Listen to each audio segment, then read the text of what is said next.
Hello guys and welcome back to Danganronpa, Trigger Happy Havoc. In the last episode, if you don't remember, we searched around the school for Byakuya. Turns out he was just in the library reading a book.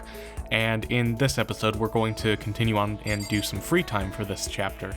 So first off, we're going to head over to the school store and use our mono coins on the Mono machine and get a few gifts that we can give to some people. Alright, after spending like 13 minutes inputting each coin one by one, I now have 75% of the items in this entire game. I should probably get going. Some important quick things to mention about Chapter 2's free time. During the entirety of Chapter 2, Byakuya will not be available. He was mentioning earlier about how he does not trust anyone, about how this is all a game that he's trying to win, and how he wouldn't even eat food with us because it might be poisoned, so he will not be available throughout the entirety of the chapter. He's going to be up in the library reading books. Also, you'll remember that Chihiro was really upset during that confrontation with Byakuya, and so she will not be available for the first 2 free time slots of this chapter. So right now, she's not available, and during the next bit of free time, she won't be available. So we won't be able to continue her stuff yet, because if you'll remember in the previous chapter, we did get started talking to her about like bed bugs and stuff like that. It's kind of interesting how the free times are written in first person from the perspective of the person you're talking to instead of from the protagonist.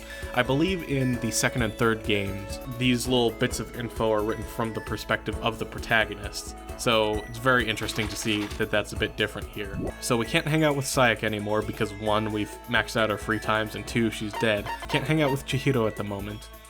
So who should we hang out with?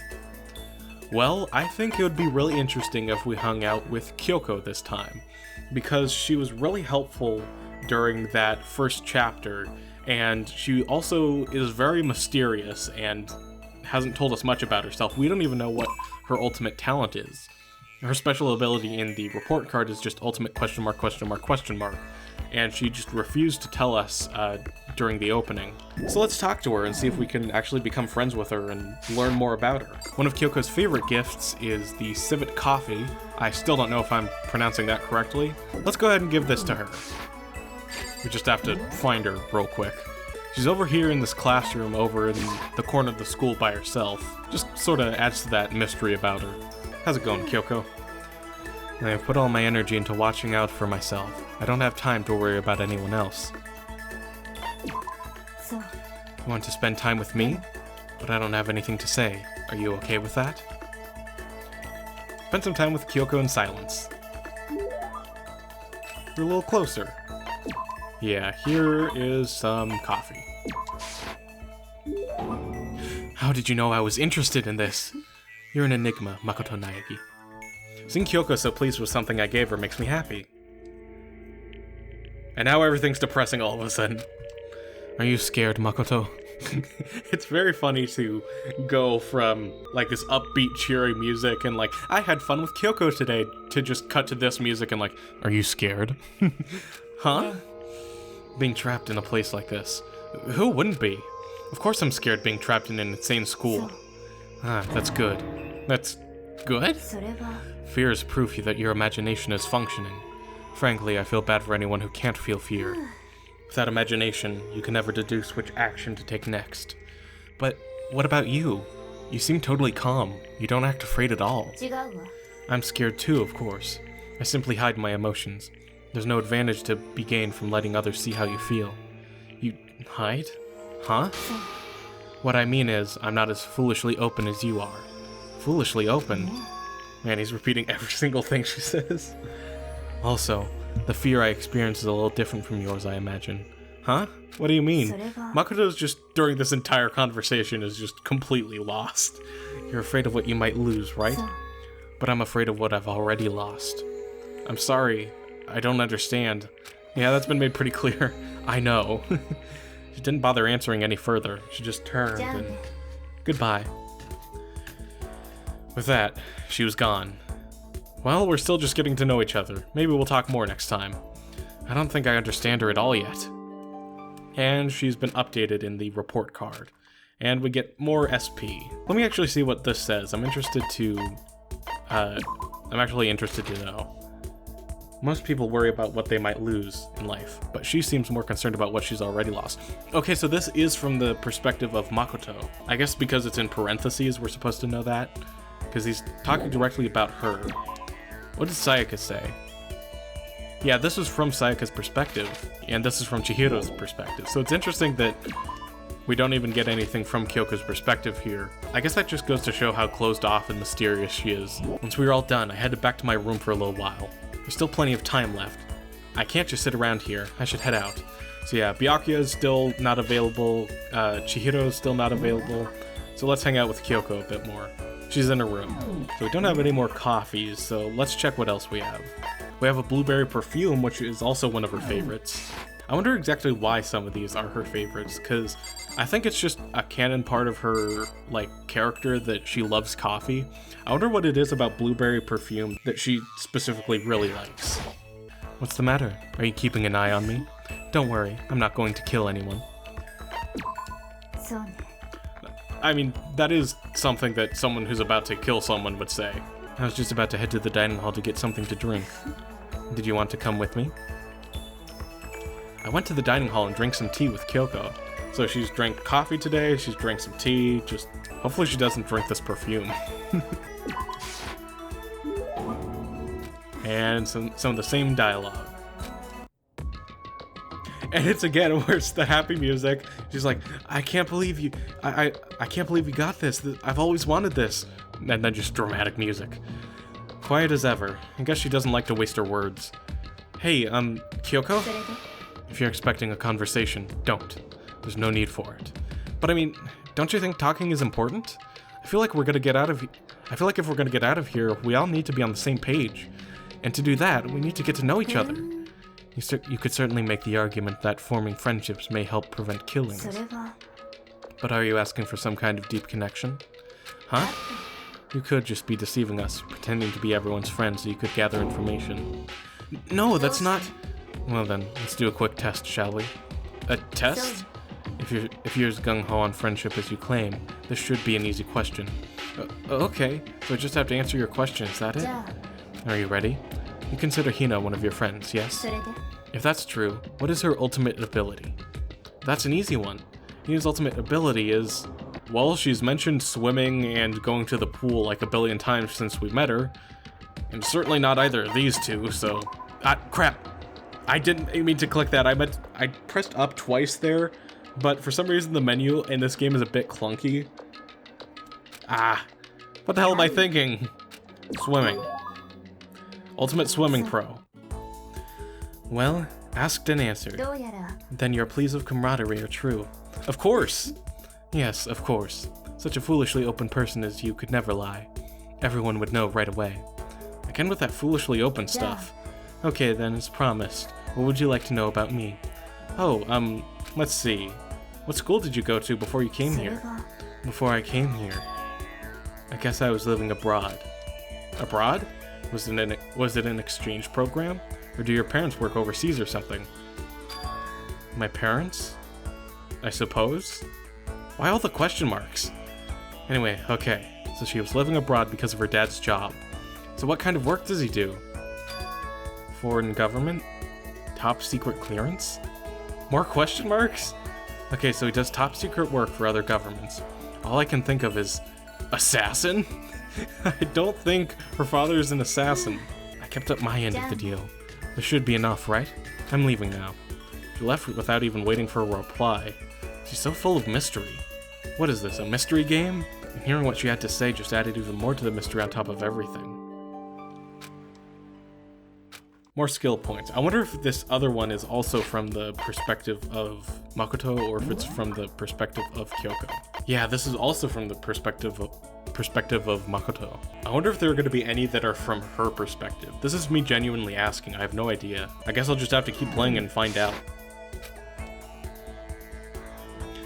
It's interesting. I'm still learning new stuff about this game, even though I've played it a couple times before, seen other people play it, and, you know, there's still so much to learn about the game that I just have no idea about.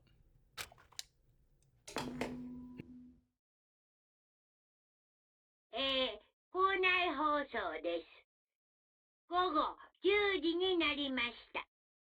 ただいまより夜時間になります。まもなく食堂はドアをロックされますので、立ち入り禁止となります。ではでは、いい夢を。おやすみなさい。Another day gone. But even though today is over, this game definitely isn't. How long is this going to keep going? All the stress and anxiety kept me from falling asleep until late in the night.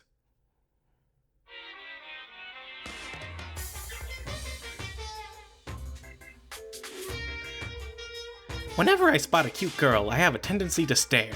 I can't help it, I just gaze with intensity. The other day I rode my bike to the train station.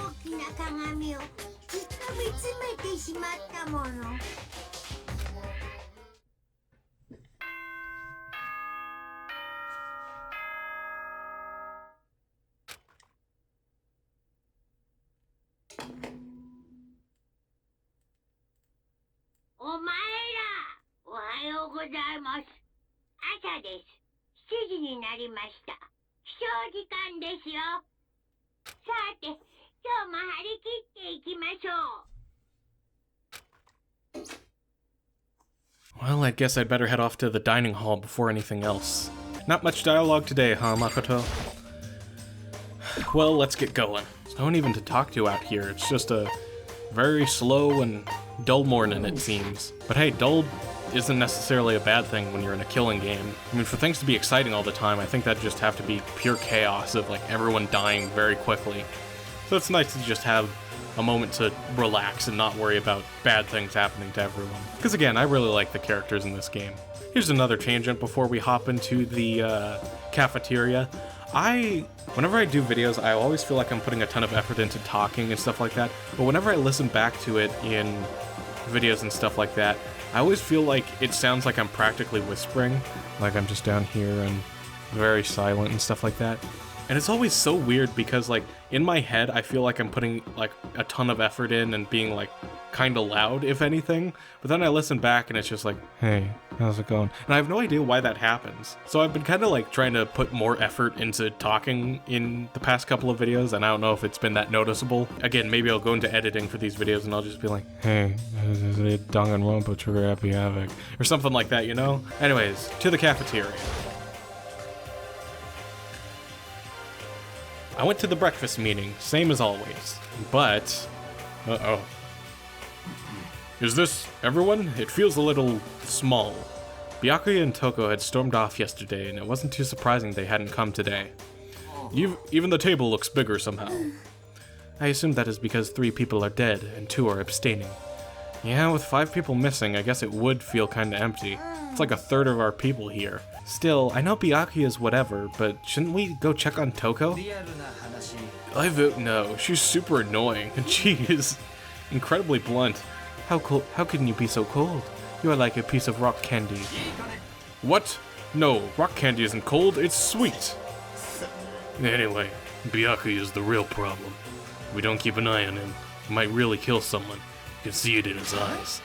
We got no choice. The voice I'm doing for Mondo is kind of very straining on my throat. Especially, like, today, and the past couple of episodes. I don't know if I'm getting, like, sick or something like that, or if it's just this type of raspy voice is, like, just really messing with my throat, but it's felt especially hard to do that voice recently for some reason. I've got a huge bottle of water right next to me, though, so whenever my throat starts to feel weird, I just chug a bunch of water from that, and I'm fine.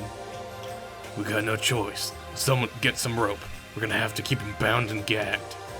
I think that's going a little overboard. He's right. In this situation, there's nothing scarier than when an ally turns loose cannon.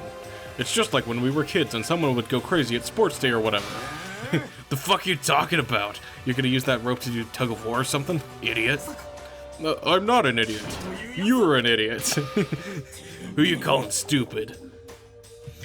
Those lines felt especially, like, informal and weird for Taka, because normally he's like, even when he's being kind of an asshole, he's normally super, like, formal about everything, but him saying stuff like whatever and being like, I'm not an idiot, you're an idiot, it feels so weird for his character. Huh? What's wrong, Chihiro? You don't look so great. Oh, I'm just going through a little self-loathing. Isn't that relatable? Self-loathing? Well, after what Byakuya said to me yesterday, I just got so nervous I locked up. I couldn't say anything. Mondo ended up having to help me out, and even he said I was someone who can't fight back. I hate how weak I am. I see. So Mondo made you depressed. What? How's it my fault? I wasn't trying to be mean. Besides, girls are just naturally weak anyway, right? Are you crying? It's because you were screaming like a lunatic. Aw.